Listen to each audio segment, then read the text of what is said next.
Hey, it's Dan Salzberg, and this is a quick episode of Smart Science.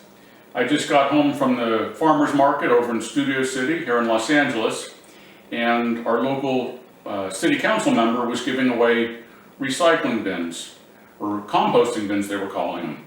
So they asked me if I wanted one, and I said, well, what do I do with it? And they said, well, it's for composting. I said, oh, well, it's a plastic bin, and if I put it outside, the squirrels and the raccoons real quickly are going to tear it open and destroy it, and it's just going to end up in a landfill.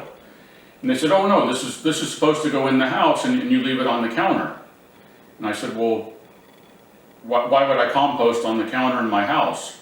And they said, well, it's so you can collect all of your compostable material like I have here, and then take it out and put it in the green recycling bin. And I said, well, what's the point of, if we're composting to make our own soil, why would I compost on my counter in the kitchen and then go put it in the green bin? Why don't I just put it in the green bin now? And they said, oh, well, it's for convenience, so that you don't have to walk outside every time you cook to put eggshells or whatever it is in the green bin.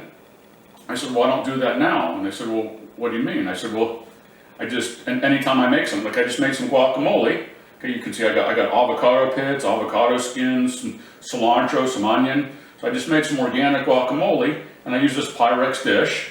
It's a glass dish, the same dish I used to cook, or to put carrots or broccoli in the refrigerator.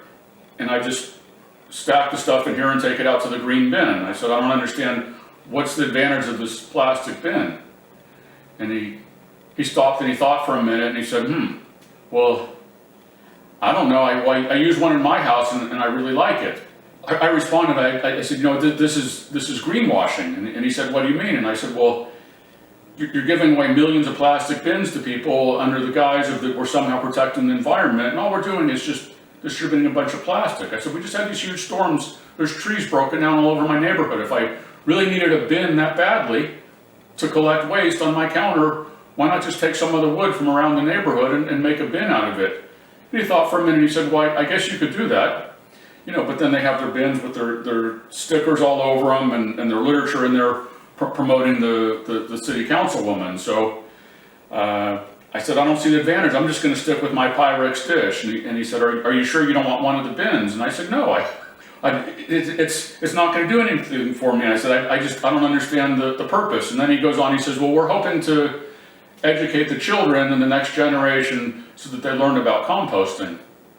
And once again, I responded, you could do that with wood or glass just the same as plastic, and I just don't see the benefit. And the reality is, they're going to give away millions of these bins. How many of you are going to leave a plastic bin next to your kitchen sink for years to come? People are going to get it, they're going to use it a few times, the lid's going to break off, and it's going to end up in a landfill. Whereas this Pyrex dish I've had for years, and I'll continue to use it for years. So once again, I like stainless steel, glass, wood to cook with. I don't use anything plastic in my kitchen at all. And that's it. That's your episode on composting.